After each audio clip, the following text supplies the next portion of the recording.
Hi guys, welcome to my show, My Steps to Sobriety, with me, your host, Stefan Neff. And today I've got the privilege and pleasure to talk with a guest from South Africa. I've got Jimmy Roos here, a visionary who has the same passion as I have when it comes to helping people and especially men to learn more about themselves and to learn more about the opposite sex, which is a minefield, and us wading carefully into that in our teenage years starts the tap dancing on a minefield, so to speak. And it's good to have people like you, Jimmy, who try to make sense out of all that. But more importantly, people like you, Jimmy, who show us that you don't have to wear a mask all the time, and that it's okay not to be okay, and that it's okay to ask questions and be confused and bewildered and hurt and all those feelings that we men never, ever, ever admit to. So, Jimmy, welcome. Thank you so much for joining me today. Thank you very much. I feel very welcome. And so you should be, because I feel that we both have got the same passion and the same vision in making this world just that little bit better, one interview after the other, one human touch after the other. How did your journey start? How did you get into coaching? When did you find out that you had a knack for it, a passion for it? My journey for coaching actually started with myself, because I faced a lot of odds just starting out. Coming from a childhood where I didn't grow up with my own parents, where I was given away to a family member to be raised. And what at first was a loving journey, later when my adopted father, who is the one who loved me, when he passed away, and I was left with his wife and their 5 daughters who didn't necessarily wanted me there. My childhood took a turn for the worse, because now suddenly we had less resources, and there was a scramble for resources, and the cake was less. And there was another person that we didn't consider to be part of the family, the original group. And so there was a scramble for resources, and as often happens in situations like that, we as human beings have a tendency, not only human beings, also when I watch these animal documentaries I see with lions, they would rather share first with their own blood, and then if there's leftover, then we will let somebody else have it.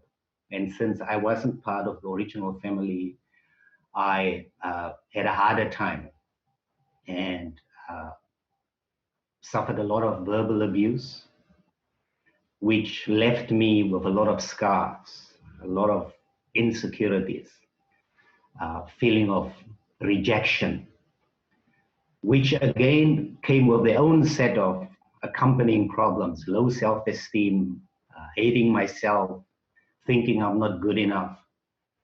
But I always had a dream. I was a visionary from a very young age.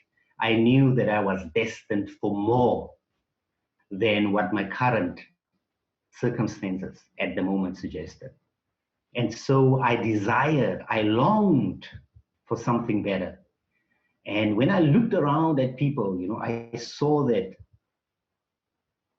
other people had more, and I saw them living the life that I desired. And I wanted to figure out, I said to myself, there must be a way. Why are they having it? Why are they able to do it and I can't? And some other people who were around me couldn't. So there must be a way. And that began a lifelong quest. Number one, not to coach people, for me to figure out how I could get there. And once I figured that out, then it was just natural progression. Because when I looked around me, I saw that there are many who are still left in the darkness where I was. And so it became my mission and my life's mission to help those people see the light just as I did. And that's how my journey started. Beautiful. So it started with a dream, and there is, however, a big difference between a dream and a vision. A dream is just something really nice, and if you just then don't do anything about it, it will be just that, a nice dream, and at one stage you wake up and that dream is gone. You, however, at one stage became active. You acted upon your dream. Can you remember when that was? Can you remember when you said, okay, yes, there is that dream, but how do I go about it? Was that at school? Was that after school? How did it work? That was at school. It was still at primary school. Oh, wow, this early. It was still at primary school. And I remember my biological mom, I used to visit her over December holidays, Christmas holidays. Yeah. And I remember she used to buy me this little cars.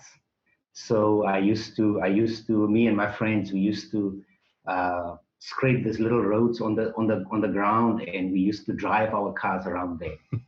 And I remember when I was driving those cars around, I had this dream of having a beautiful car. I could, at that age, already visualize myself having having a beautiful car, having a beautiful life, having a beautiful wife, having beautiful, just having this beautiful life where I could go where I wanted to, do what I wanted to, have the money and the freedom to do all of that. So it started at primary school already, when I was still probably maybe say 10, 12, 13 years. Yeah, 10, 12, 30 years, 13 years of age. Did that then translate into you working harder at school? Was school helping you to achieve your goal? Well, there were two things that were happening there. Number one, there was the dream. But then the dream was hamstrung by the fears. What fears were they? Those fears, those fears and those insecurities, that fear of rejection, that fear of failure, that fear of, will I succeed? And that's the thing that holds many people back. Because as you said rightly when you started, you said many people have dreams. And when you talked about me, you said you are not a dreamer, you have transcended that. Because people who dream, a dreamer doesn't do anything about it. The reason many people don't do anything about it is precisely because of that fear. What if I don't succeed? What if I don't make it? I will be humiliated. What are people going to think of me? Yeah. So all of these thoughts play around in your mind constantly. And that holds you back, that keeps the brakes on your efforts. And that's why so many people who have such beautiful dreams, things that they want to achieve, they want to change the world. But the thing that holds them back are those fears. And it's quite interesting because ultimately, it's not necessarily your fault that that you are like that. In actual fact, if you go 40, 50,000 years back, when men lived in primitive tribes, you had to be part of the tribe. You had to toe the line because to be cast out, that was virtually a death sentence at that time. So it is hardwired in us that we don't want to rock the boat, that we don't want to go out there, that we don't want to take the risk because the risk could potentially harm us. And that made sense 50,000 years ago. Nowadays, yeah, not so much, not so much. So, but therefore, it is important that we understand that this fear that you're describing is so deep down there. It's not something that happens up here in the very top of our brain when we make conscious decisions. It works well down in the reptilian brain, in the deep, dark recesses of our brain, which are so old, it's no longer funny. And that's where it's all programmed. So, and that's what we are dealing with on every single day. And the thing is, often we don't even recognize it as a fear. Isn't it? We don't even recognize it as a fear. We don't even see it as something that is within us that is holding us back. Often we will tell ourselves stories to justify why we cannot make it. We will use things like, somebody doesn't like it, he doesn't like me, or it's the circumstances, it's the economy. We find all kinds of things to justify why we can't make it. When actually it's none of those, it's right here inside of us. And that's actually the key. Yeah. That's actually the first thing to redemption, is recognizing what exactly the problem is. So true. Give you the example here of this podcast, of this YouTube channel. It's half a year, 3/4 of a year ago, my wife said, why don't you write a book about the experience of getting sober and the lessons you've learned? And I did so, and I was very proud of it. And whilst it was going through revisions, we thought how we can better market that. So I thought, well, a YouTube channel. And then later down, I said, well, maybe a podcast. And it was amazing.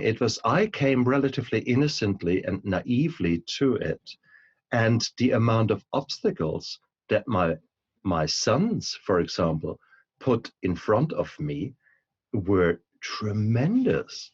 It was this kind of negativity, the fear, oh my God, you're embarrassing us. Oh my God, you can't do that. You must be at least Joe Rogan or Jocko Willink, or you must be up there before you even can consider raising your head a bit and doing something. And exactly. I, despite the fact that I realized what was going on, they put this doubt in my mind, and I thought, oh my God, I'm not good enough. I can't do that. And it took quite a bit of mindfulness there to actually say, well, boys, bugger off. This is, no, I actually have got this dream. I've got this vision. I want to do that. And I actually don't care if I don't know how to film it. Well, filming was not the difficult bit, but then how do you make a podcast? How do you do a YouTube channel? That was a steep learning curve. I learned it, and it was fun to do so. And here I am suddenly hosting guests like you. 3 months ago, I would have been not shaken by fear, but certainly there would have been all these kind of voices going on in my head. Oh no, oh no, oh no, this, oh, if someone, or if this, or if that. And ultimately, it's absolutely stupid. What could go wrong, really? Will I suddenly get struck by lightning because I'm talking honestly to you about things that really matter to so many men and so many people out there? I don't think so. And on the contrary, we both hopefully will finish this interview later and have a big smile on our face because we have shared so much of our vision and our passion for life that we hopefully have kindled some passion in someone else that listens in. And we've maybe touched their life in such a way that they move forward and experience the, the power to actually take the first step. And that might be seeking help from someone like you. And or that might be actually for realizing what is happening in their head and then making that little change in their own family and the way they behave and the way they treat others, etc. So it's so important that you spell it out. Now, That's actually a Buddhist saying that says, when the student is ready, the teacher will appear. And I've seen that so many times at work in my own life and with many of my clients. And that actually happens. There may be somebody who may never have watched or listened to your podcast. And for some reason, they may find themselves listening to this particular episode. And then something will just happen and they will just feel like this is what I needed at this moment. That's how the universe works. I agree. I absolutely agree. So going back, you were 10, 11, 12 when you started your vision. And no doubt life interfered. No doubt obstacles arose. How did you deal with them when you were a young man? Where did you draw the energy from to keep going? I remember when I discovered that I could change my life for the first time. I was so excited. And that natural exuberance, that excitement just took over, and I just started, wanted to run with my vision, so I went and wrote a book and, put up a website and resigned my job and started marketing online, and things didn't go as well as I hoped it would. And that's because I just understood one little bit of the puzzle. I didn't get the whole picture, but that's how many of us are. When we hear something that excites us, that is new, that is life-changing, we want to run with it. We want to tell the world about it. But often that's just one piece of the puzzle. And we need to go back and learn, but there's nothing wrong with running with it. It's just that we need to learn. And sometimes you cannot learn beforehand.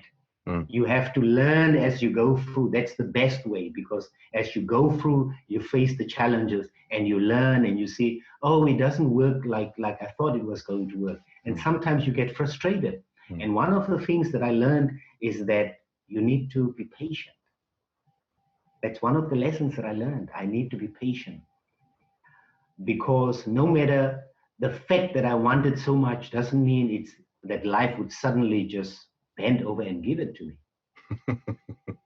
That there's a learning curve, and there's also a time curve. There are seasons, and there are times that are set apart for different things to happen. And if that time is not yet there, it's not going to happen. No matter how much money you throw at it, or no matter how much knowledge or effort you throw at it, it's not going to happen. And that's one of the things that I had to learn, and that all of us had to learn, that no matter how brilliant you are, no matter how good you are, no matter how much effort you put into it, but if it's not the right time, it will not happen. And you will drive yourself crazy, and you will get frustrated. And that's one of the things that you need to learn. The other day I was listening to a Christian broadcast where the pastor was referencing the story of the butterfly. How a butterfly is first a caterpillar, and then it becomes a butterfly. But there's a process. But now many times, if somebody knows that a butterfly, the result of that process is a beautiful butterfly, sometimes they get impatient. They don't want to wait. They don't want to trust the process. They don't want to wait for this process to unfold as it was meant to be. And they want that beautiful end product when they want it. So there's the story of somebody who opened up the caterpillar to take the butterfly out because they didn't want to wait for the butterfly to come out at its designated time. They thought they would help the butterfly. They wanted to do the butterfly a favor. Many others would do the same with an egg.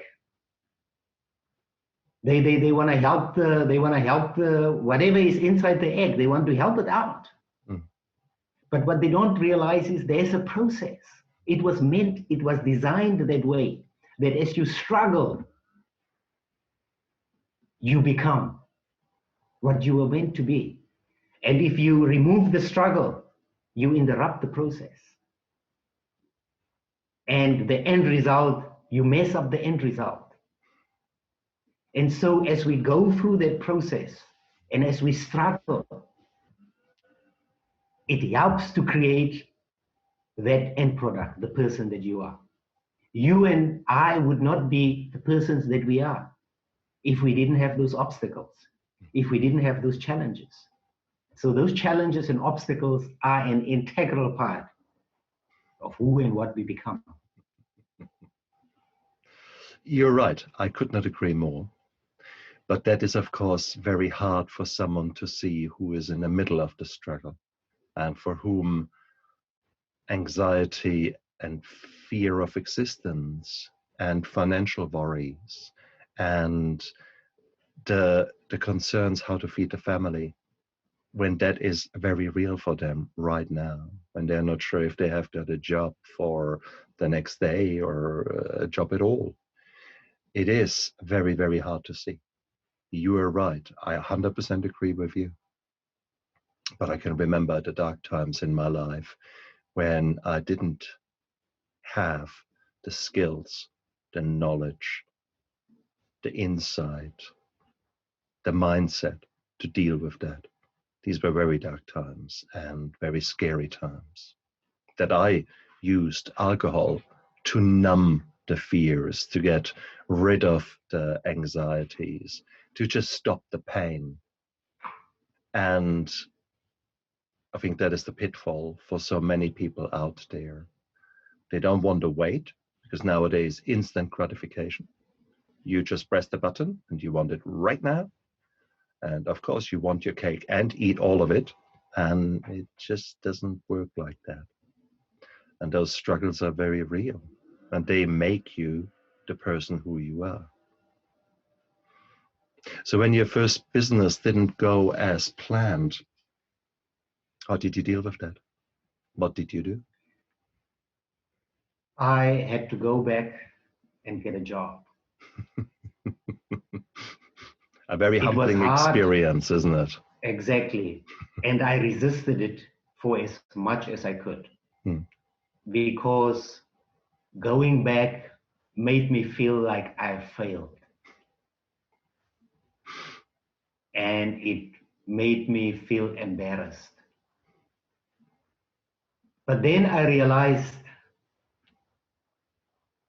I'm not the only one. I wasn't the first one. And I wasn't going to be the last one. And the more I read, now the thing that worked for me, because I'm the type of person who always want to find out more, who always want to research. And so I would go and read biographies of very famous and very successful people. Oh, you see me laughing here because I am like you. I have got walls full of biographies. I've read so many books where I wanted to learn, how did these people do it? What lesson can I learn from them? Oh, we are so like-minded, are we not? And the wonderful thing that I discovered is that they went through the very same things that I went through. Yeah. They didn't have a linear curve. They didn't have a linear road to success. They had struggles. They had moments of doubts. They had Yeah. moments of weakness. And they had moments where they wondered themselves if they are ever going to make it. But what separated them from, and myself from people who don't complete that process is they persevered. In spite of those doubts, in spite of those difficulties. Mm. And that's what took me, that's what helped me get through. Rome is not built in a day. If it doesn't work now, go back, regroup, and try again. Mm. And start more intelligently.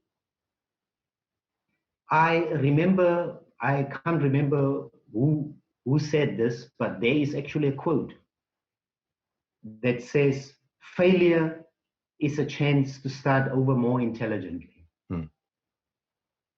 Just to press the reset button and start over more intelligently. So if it doesn't work out, don't stress about it. Do whatever you need to do. If you need to go and get a a 9 to 5 job, do that. Mm. There's nothing wrong with that. And regroup, get your finances back, but don't stop learning. Mm. Don't stop pushing. Don't stop dreaming. Don't stop visualizing. Mm. You have just pretty much described the core values that I live by. So it is actually a bit spooky to hear your lips moving and my words coming out. So it's a bit strange. At least you've got the same haircut as I have. So there is some similarity there. I can go with that. But That's it how the is universe works. good. Bring the men with the right haircuts together. I like that. But no, you're so right. You are so right. And this is such a beautiful, beautiful message. And if we could just implant that seed into every man out there and encourage them to go onto that journey for themselves, because they will be so much better men by taking that attitude as their own, by accepting that they have got choices every day, every minute, every hour. They have a choice what they can do. They can choose to Exactly. do nothing and just sit there and wallow in their misery. That is a choice. Or you could say, okay, right now these are hard times, but what little thing can I do today to actually make a difference? And there is this principle of compound interest. So, you put $1 into a bank account and you get 10%, well, you get $1.10 back. Now, the next day you have got not a dollar, you've got $1.10. And now again, 10% of that.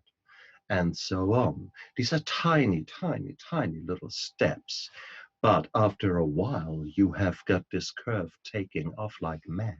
And it's exactly the same thing that happens with a human being if there's a vision and you take those small steps, those small habits, and cultivate them, learn them.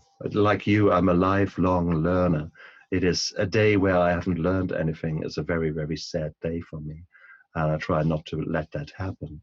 But it is a beautiful, beautiful thing. And therefore I'm growing and I'm constantly evolving. And that is so beautiful.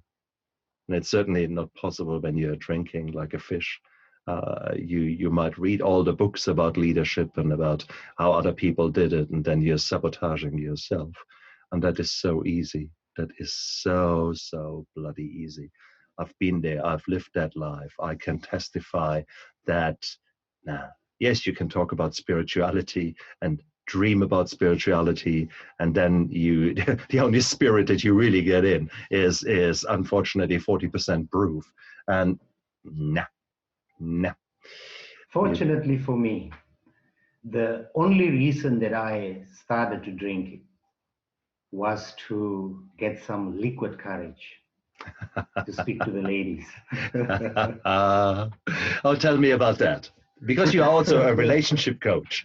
So is that your message? So come on, boys, let's get Exactly. pissed and then let's go to the girls. No, Yeah. I've tried that and it actually works. The sad thing is it Yeah. works because the girls are Yes. doing the same because they are shy Yeah. as. So they have a bit of liquid courage and then suddenly the lips are much easier moving and you can actually build up the courage to do something. Sadly, Yeah. sadly. So you had your own journey there. You're happy to share? Yes. Uh, Actually, remember I said that the issues that I had because of my upbringing, the low self-esteem, the fear of rejection. Mm. Now, all of that also played out whenever I wanted to, whenever I saw a woman that I was interested in. That same fears again played themselves out. There was the fear of rejection. There was the fear of thinking I'm not good enough. Will she accept me? And and so and so there was that resistance, that brakes that were put on because uh, you want to go forward, but there's that fear that is holding you back. What if it doesn't work? What if she rejects me like the previous one rejected me? And so that's where the liquid courage would come in, because it would dissolve all those fears. And it would make you walk up confidently to that woman, no matter how many times you've been rejected. And you would go and you talk to her, you would be totally feel like she would feel like you are just yourself, that you are this suave man, who knows what is, he's so sure of himself. Little did she know it was the liquid courage. But like you said, it worked. And so that's what I did. It worked for me. And but then once I figured out how it all works, I didn't need that anymore.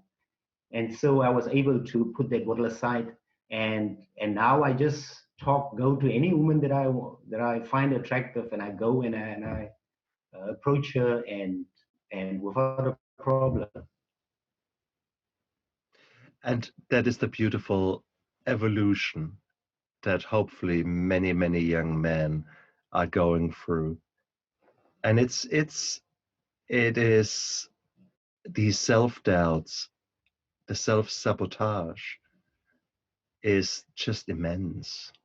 And for all of you who are out there who are enjoying a drink and think that they are really suave, um, let me tell you, nothing says I am a man of world than you stumbling to, hey, you have got beautiful eyes.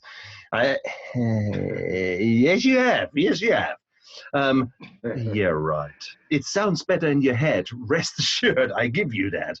But the reality Yeah, of us being under the influence is unfortunately not so nice. It is. If you've got a chance, record yourself and or let a friend actually record you. And I pointed out a friend so that you see yourself. especially the morning after. Oh yeah, and show it then. Yeah, that's true.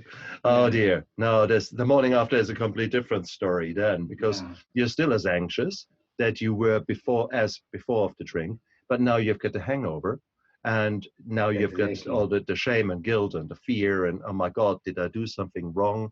Oh my God, did I send an email or did I talk out of line to someone I shouldn't have?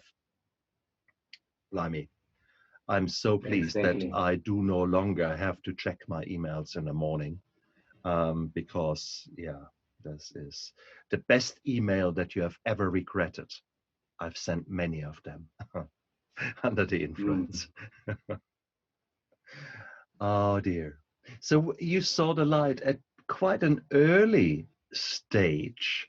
So you started to become more independent, you had a vision, you had a passion, you jumped into it with both feet and learned that it didn't work, so back to the drawing board. You earned more money. And what did you do different next time around? Well, now, as you will see with success, it's never linear. The path to success is never linear. Sometimes you think you figured it out, and then uh, you discover that you haven't. You've just figured out one part, and then you stumble and you fall, and then you have to get up again. And so what happened is I actually got married, and which again, the person that I got married to was again somebody who reinforced many of those things that I wanted to get away from. Somebody who wanted to control me, and again, uh, she reinforced some of those things that I already had, and I again become, submissive and allowed her to railroad me, and it didn't work out until I eventually realized, that I had to get out of that relationship. I had to get out of that marriage to find myself, to become the person that I was meant to be. So what you will find is in life that journey to success is never linear. It's never straightforward. There are always bumps. There are always ditches that you fall into. So, and there's no shame to that. There's no embarrassment or humiliation in that. The wonderful thing is that you can get up. You don't have to blame anyone, no matter what happens to you. You can get up because so many people before you and before me did it. So you can get up, but you have to take responsibility for it. And then learn as much as you can and move forward. And I would say the wonderful quality about myself, and this is something that we all need, is that ability, and you have mentioned it as well, is that ability to have that awareness, to be able to look at yourself and catch yourself in the act, whenever you experience those impulses, and whether it's the fear, whether it's anger, whether it's frustration, that ability to just look at yourself and see yourself doing something that you shouldn't do, having a wrong impulse, and then Absolutely. stop yourself in the action, and knowing what are the triggers that trigger you to act in a certain way. And that's the key to change. And once you figure that out, whether it's something that is inside you, whether it's something that is in your environment, uh, the key is to, once you figure it out, remove that thing from you, replace it with something better. Or if it's something that is within your environment, leave that environment. Or if it's something that you can remove from your environment, remove it from your environment. So right. So true. So true.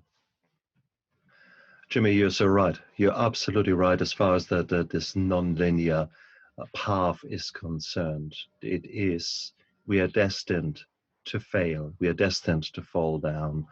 And sometimes it feels like a Greek tragedy when you're looking at your own life, because you've just only dealt with one part going seriously pear-shaped, and you think, yes, I finally got that sorted.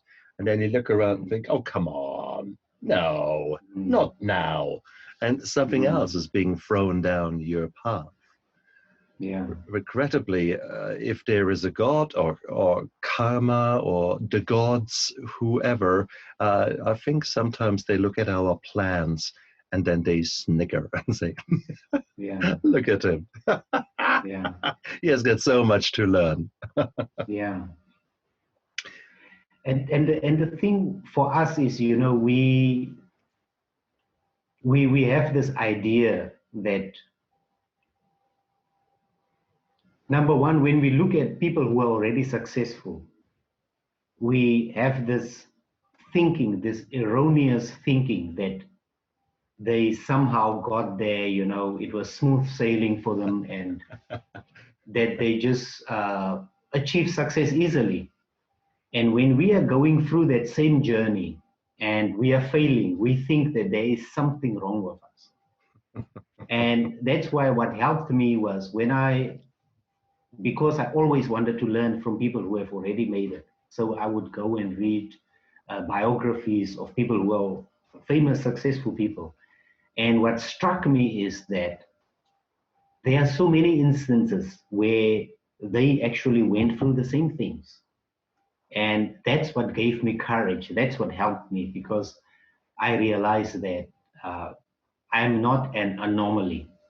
What happened to me is not something that is out of the ordinary. It's a normal success path. Um, Sometimes you fail, sometimes things go right, and then they are just those inevitable pitfalls. Mm. And I actually, when I got started on the success journey, I thought that failure was there and success was in the direction.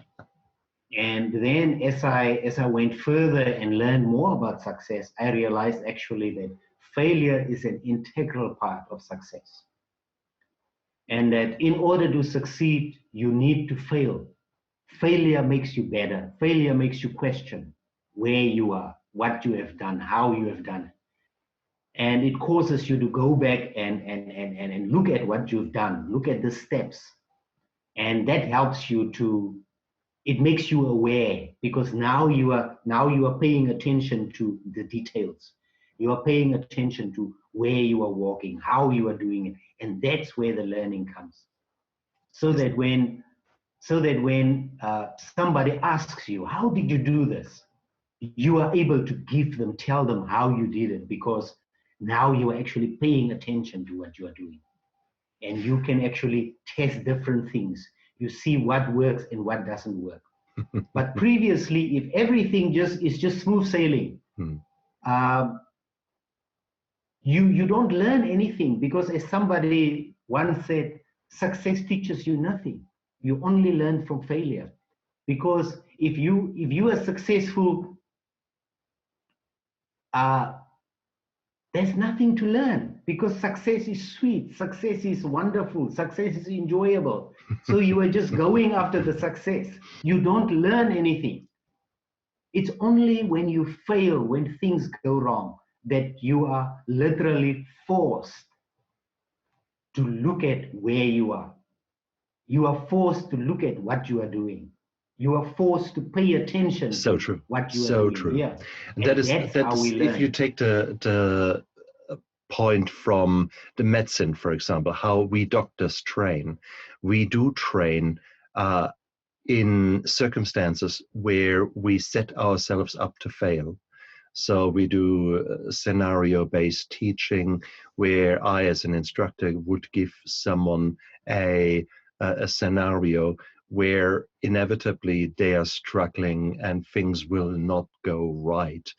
And it is then, how will this particular doctor cope with those circumstances? And that will be the challenge.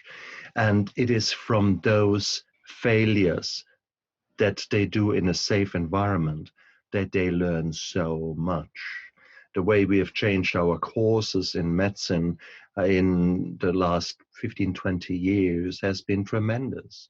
From a lecture-based system where after 3/4 of an hour and a half of the people were lying like that, to now me bouncing into their face during a scenario in which they have to perform, whilst I crank up the stress, and they will make mistakes, but they will make them in a safe environment, and then we analyze them.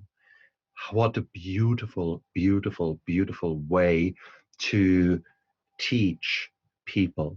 And these are grown-ups. These are not little boys and girls. These are men who are, or women who are in their prime. They are 40, 50. They are, we put them under the thumb screws. We put the pressure on, and they make mistakes, and they are so grateful for that. So here's an And this is environment where we create the pressure, where we create the mistakes for them to make, so that they can learn from them. Yet when life does the same thing for us, we get despondent and think, oh my God, I failed. What a failure am I? No, life has just given you a chance to learn a bloody big lesson.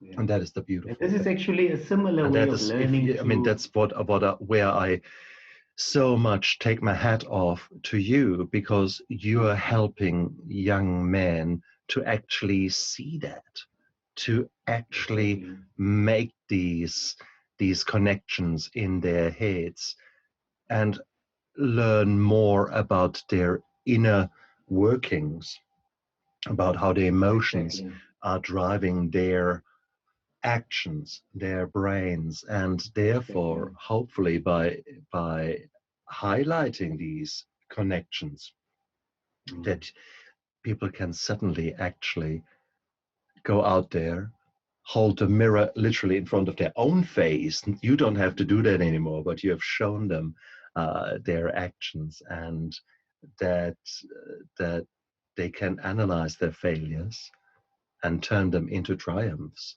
because that's the most ideal outcome of it.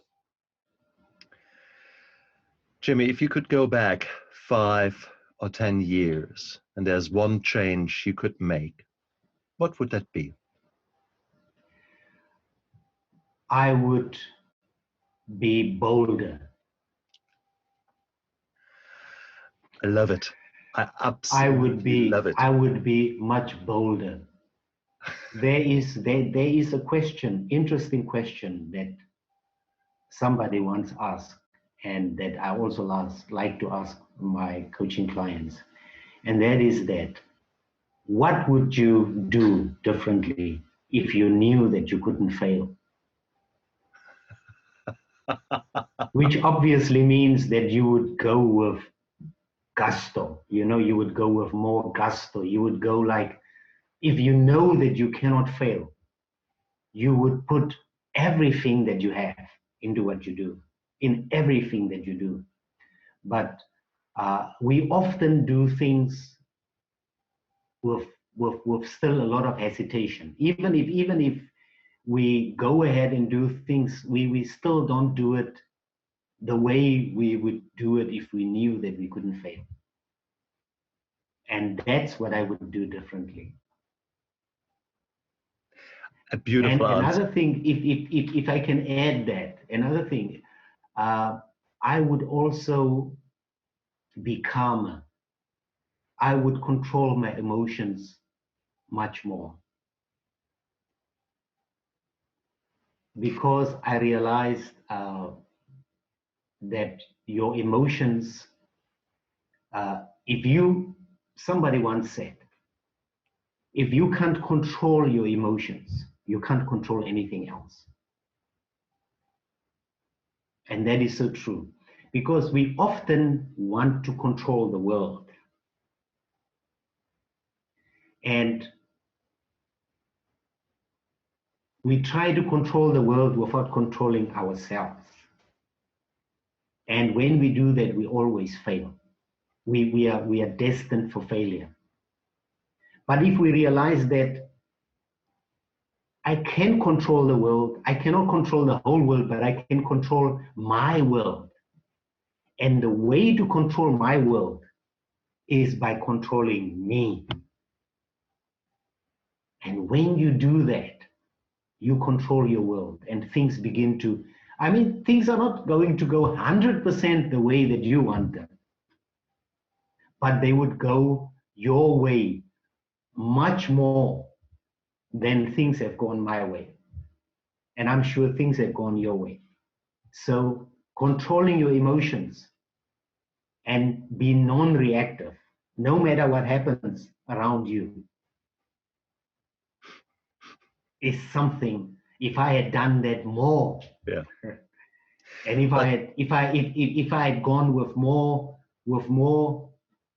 of what I had into whatever I wanted to do, with more abandon, that's what I would do differently. The problem, of course, with the emotional maturity is it doesn't just start at, at a age.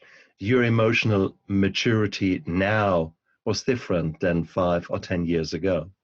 So you might have not had the insight, or if you had the insight, you might not have had the skills, the power over your own emotions. I certainly, in that time, no, I would have been unable to do that. I can do that nowadays, yes, after 7 years of recovery work and focusing on positive energies. Yes, I can do that nowadays, but this is a new skill as far as I'm concerned, to the degree that I now practice it. I might have dabbled with it 5 years ago, but certainly not in the to the degree of control that I now have. But then Uh, again, going back to this success journey, I mean, it's not a linear journey. The moment you figure out something doesn't mean that you are not going to fall, mm, doesn't mean that you are not going to make mistakes. So we constantly find ourselves, we think we got it. And then for a period of time, we may be consistent. But then something happens and we find ourselves back where we were again. And then we have to regather, and learn. Like I said, we only learn when we fail. You have to again say, oh, what went wrong there? Because often what happens is when we are successful, we often forget what brought us to that success, what brought us these results. mm. And we go back and we often go back and we do the things that we did before we became successful, the things that caused us to fail. And life has a way of, because it knows how to get our attention. And the only way that it can get our attention is by letting things go wrong. Because the moment something goes wrong, you will stop and say, wait a minute, that wasn't supposed to go that way. Something is wrong somewhere. That causes us to pay attention. And it's only when we pay attention, when we become aware, that we figure out things, So true. that we learn. And sometimes you need to make the mistakes all yourself in order to know what your true path is and where to go from here. Having said it, like you, I love the way you said that you read from other people's biographies and learn from their lessons. You can do a lot of reading, and you don't necessarily have to repeat every single mistake that other people have already made out there. So I think it is, if you have a vision and have a goal, then it might pay that you actually ask someone who has already gone through that path and has failed, and figure out from that person, well, what worked for you. More importantly, what did not work from you, and what lessons did you learn from that? And that's where people like you just come in, and it's such an important journey. Our life, we've got one life. So you might A, as well, make the most out of it, and B, don't waste too much time making all the mistakes yourself. Maybe learn from someone who has been there. And that's what your role is, Jimmy. So if people are Exactly. listening out there and they are very interested in, and you resonate with them and they would like to make contact, how do they do that? They can go to my Facebook page, which is Jimmy Roos Life, or they can just go and search for Jimmy Roos, which is JIMMYROOS. Or they can also go to my second Facebook page, which is Dating Mastery for Men, and for the letter, Dating Mastery for Men. So that is for the dating and also for the personal development self-help pages. My websites are datehotterchicks.com. That is for the men who want to get better with women, how to talk to women, how to know what the signals are that women give them. And then also I have jimmyroos.org, which is my personal website, where they can also go. When they go to my website, they can watch more videos, and they also are going to get they can ask me, request my free coaching session, a complimentary coaching session that will help them clarify what exactly it is that they are looking for. Because clarity is the most important thing uh, that will allow you to achieve a goal or not. If you are not clear on what it is that you want, then you can practically give up before you even start it, because I can guarantee you're not going to achieve. Very true. Very true. No, that is brilliant. Guys, I will put the information of Jimmy, so the links down in the description of this episode on podcast and the YouTube channel. So it's easy for you to get access to him. And I want to say how impressed I am about your approach, especially to younger men who actually need the guidance, because they're full of testosterone, they're bulletproof, and nothing could ever go wrong. If you actually introduce them at an early stage, at that early stage, to the importance of dropping that mask and showing their real self and actually realizing what is their real self and developing that real self, that will make them so much stronger, so much more attractive. So they are actually achieving that goal of finding their right soulmate. But more importantly, they become better men. And in our world where a lot of shit hits the fan, it is so important that we build stronger men, stronger young men that can use their strength and become force multipliers. If we can start a snowball system or an avalanche by influencing one or two people who then influence two people who then influence two people, if we can grow a new generation that is more in tune with themselves, however you label the parts of you, certainly the emotions, because that's what drives you. That's what brings all the good things, and that's what brings all the bad things. And if you don't know how to deal with them, may your work continue for a very long time, Jimmy, and may it be successful, so that South Africa will move that little bit further away from the brink of chaos and problems, and start growing into what it can be. Yes. Thank you so much. Jimmy, thank you so much for coming onto my show. I was truly, truly inspired by your journey, and I'm sure it will resonate with many, many of our viewers and listeners out there. So thank you so much for your time.